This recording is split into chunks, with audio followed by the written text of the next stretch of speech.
movie opens in the year 1974, and we are introduced to a man named Marty Bronson, who runs a Sunny Vista motel with his two children. The 12-year-old daughter, named Wendy, is very serious-minded and runs the front desk efficiently, while the 10-year-old son, named Skeeter, works as a porter. Every night, Marty tells them some bedtime stories to put them to sleep. Marty seems to be a bad businessman, as he faces serious financial problems and almost goes bankrupt.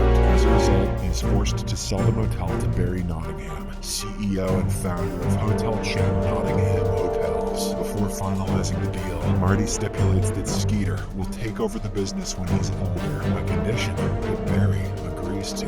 The movie fast forwards several years ahead, and Barry turns this small family establishment into a luxury hotel with the name Sunny Vista Nottingham. However, Skeeter is stuck as the hotel's hand-working repairman, as Barry seems to have forgotten his promise. At a social event, Barry announces his plan to shut down the existing hotel and build a larger one by the name Sunny Vista Mega Nottingham. For this, he appoints Kendall Duncan as the future manager, primarily because Kendall is dating Barry's daughter, Violet. After work, Skeeter visits his sister Wendy's home for his niece's birthday. It appears that the siblings haven't seen each other in 4 years, and Wendy has gone through a divorce in the interim. Skeeter greets his nephew and niece, Patrick and Bobby, and presents the latter with a gift filled with hotel items. Nothing for Patrick, though. Shortly afterward, Wendy calls Skeeter outside for a private chat. She shares that the school at which she's the principal is closing down, so she has to travel to Arizona for job interviews. As a result of this, she requests that Skeeter look after her children for a few days. Skeeter initially declines because he's useless, but eventually agrees when he learns that Wendy's co-teacher, Jill, won't be taking the day shift. The next day, while in the hotel's kitchen, Skeeter talks with his best friend, Mickey, who questions why he didn't demand to lead the new hotel. Mickey also reminds Skeeter that Kendall might take everything away from him. Just then, Skeeter receives a call from Jill, reminding him of his babysitting shift that night. Skeeter, almost forgotten about it, rushes home. As Jill leaves, Skeeter tucks the two kids into bed, but they ask for a bedtime story before he can leave. In response, he looks through the available storybooks, but doesn't find any of them to be good enough. Hence, he decides to create his own narrative. In his improvised tale, he portrays himself as Sir Fix-a-Lot, an underprivileged peasant in a medieval fantasy realm who is unfairly overlooked for promotion. The kingdom adores Buttkiss, a fictional counterpart of Kendall. Other characters in the story include Mickey as Friar Fred, the children as Stinky and Smelly, and Jill as a mermaid teacher. Throughout the story, the kids make their own additions, such as the king giving Sir Fix-a-Lot a chance to prove himself, and a surprise rain of gumballs at the end. Success and lots of balls. Skeeter is in paradise. The following morning, Skeeter is preparing breakfast for the children when he receives a call from Barry's assistant, summoning him to fix Barry's TV.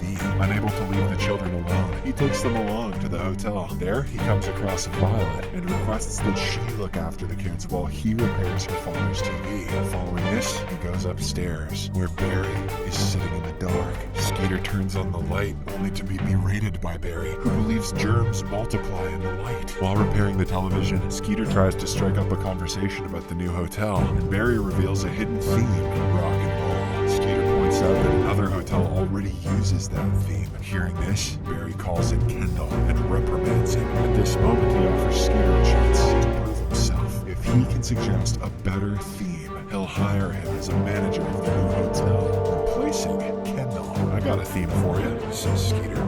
"Balls." Meanwhile, Jill arrives at the hotel to pick up Patrick and Bobby for school. Later on, Skeeter is driving back home when he is suddenly greeted with a shower of gumballs raining down from above. It actually happened because of a gumball truck crash on an overpass. The earlier bedtime story miraculously seems to have come true, but Skeeter dismisses it as a mere coincidence. That night, Jill drops off the kids at Skeeter's hotel room for the night shift. As she departs, he asks the kids if anything unusual happened to them, even showing them some gumballs. However, the kids don't understand what he's getting at. Following this, they proceed for dinner, and Mickey shows up with some delicious hamburgers. The kids, who are eating the hamburgers for the first time, find it really tasty. However, they decide not to disclose this to their mom, as she won't allow them to eat junk food. Before going to bed, Skeeter makes up a new story this time centering around a Western theme. In the narrative, he imagines himself as a cowboy who wants a new horse to improve his fortunes. He asks a Native American chief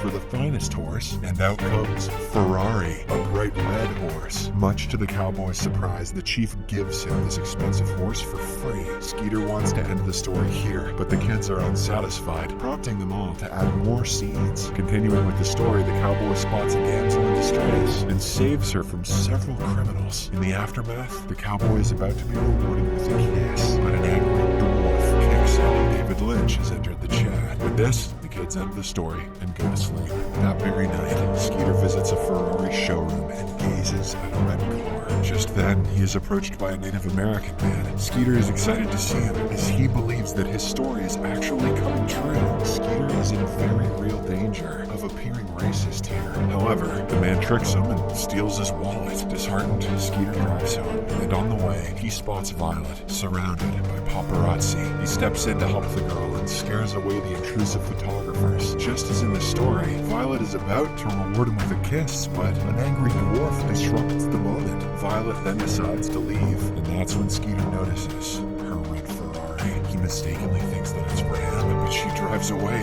leaving him standing there. This makes him realize that only the children's additions to the stories come true. The next morning, Jill arrives at the hotel and picks up the kids for school. A few moments after they leave, Kendall approaches Skeeter and reminds him of the maintenance work. He also asks him to stay away from Violet, because whatever Skeeter is imagining between them will never work out. In response, Skeeter suggests that he mind his tone, because he's thinking of keeping Kendall around once he runs the new hotel. Soon, the night falls and Jill drops the kids off at the hotel. Skeeter then leads them to the rooftop of the hotel to relax amidst the beautiful surroundings. As they chat, the children ask if their father will ever return. Skeeter doesn't have an answer to this, but he assures them that their mother Jill and him will always be by their side. This makes the kids smile, and Jill leaves after wishing them a good night. When it's time for the bedtime stories, Skeeter tries to pitch the kids on the hotel theme contest, but they're more interested in romance and action. As a result, Skeeter begins a story in which he envisions himself as a daring, chariot-riding stuntman in ancient Greece. After performing some impressive stunts in the Grand Arena, he wins a date with the fairest maiden in the land. Bobby chimes in, adding a scene where the stuntman and the maiden go to a restaurant where the girls are jealous of her beauty. Patrick further adds to the story, describing how the two characters take a beachside walk and come across an unconscious man washed up on the shore.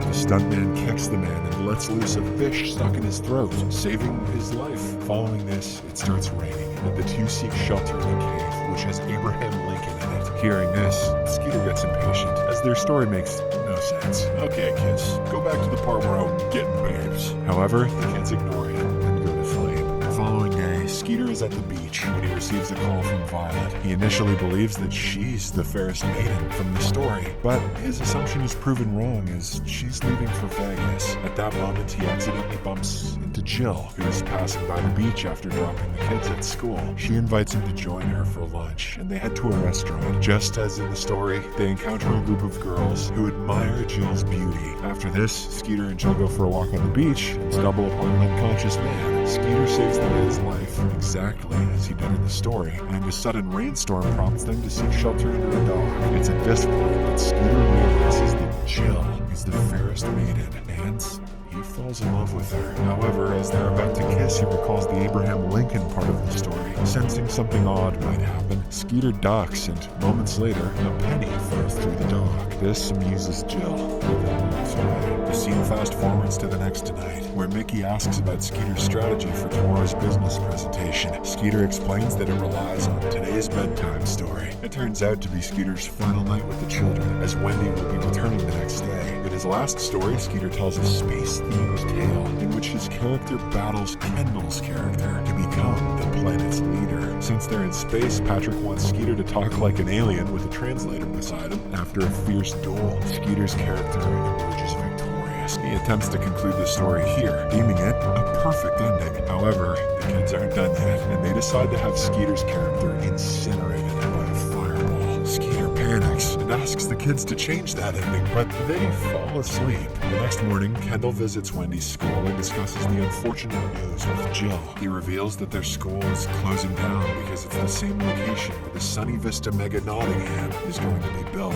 This clearly upsets Jill, but she can do nothing about it. Later in the evening, Skeeter drives to Barry's birthday party, where he'll be presenting his new theme idea. But before reaching there, he stops at a convenience store on the way and buys some items that will help him from catching fire. Upon arriving at Barry's residence, Skeeter learns that the party is Hawaiian themed and full of flames. Due to this, he opts to be extra careful regarding the fire. A short while later, Skeeter eats an ice cream, unaware that a bee is in it. As a consequence, the bee stings his tongue, making it difficult for him to speak. Afterwards, the presentation begins, and Kendall goes first to present his new Broadway theme. When it's Skeeter's turn, he starts speaking gibberish, but thankfully, Mickey is there to translate. After hearing both presentations, Barry appears to be moved by Skeeter's heartfelt speech and ultimately appoints him as the new manager. Later on, Kendall approaches Skeeter and commends his guts to tear down the school of his niece and nephew for the hotel. Skeeter is shocked to hear this and goes to talk to Barry. However, the old man brushes him off as everyone starts singing the birthday song to him. Soon after, the cake arrives, and as Barry blows out the sparklers, Skeeter becomes paranoid about fire, prompting him to blast a fire extinguisher on Barry's cake. This infuriates Barry, who then fires him from the hotel. Skeeter finally realizes that this is what the children meant in the story. The following day, Skeeter goes to meet Jill at the school in order to clarify that he had no idea of the hotel's location. However, she tells him not to make any excuses and walks away. Later, Skeeter is at his place with a sad face when Wendy walks in. She's also mad at him, not about her school closing, but because he taught her children that there are no happy endings. Wendy encourages him not to lose the optimism he's had since childhood. After she departs, he realizes that he needs to do something unexpected to change everything. In the next scene, Barry arrives at the zoning commissioner's office, with Jill trailing behind him and pleading with him to reconsider his decision. Meanwhile, at the school, Kendall is making preparations for the school's demolition. Barry enters the commissioner's office, only to discover Skeeter, who has managed to convince the commissioner to withhold permission for the school's demolition. This leaves Barry seething with anger. But Skeeter has an alternative location with a beach view for the new hotel. This immediately changes Barry's mood as he finds the location even more appealing. If only it were that easy. Jill is astounded that Skeeter simply fixed everything. Then, the two are about to kiss when Barry intervenes, saying that the demolition starts in 13 minutes and is unable to reach Kendall. Sensing the urgency of the situation, the two of them steal a motorcycle and rush towards the school. After a wild motorcycle ride, they reach there just moments before the demolition begins. Skeeter then announces that the school will remain as is, as the new hotel's location has been changed. This brings joy to everyone except for Kendall. With everything back in its rightful place, Skeeter and Jill finally share a romantic kiss. In the aftermath, Skeeter marries Jill and opens a motel named in honor of his father, with Kendall demoted to the motel staff. On the other hand, Violet marries Mickey, and together they operate Barry's business empire.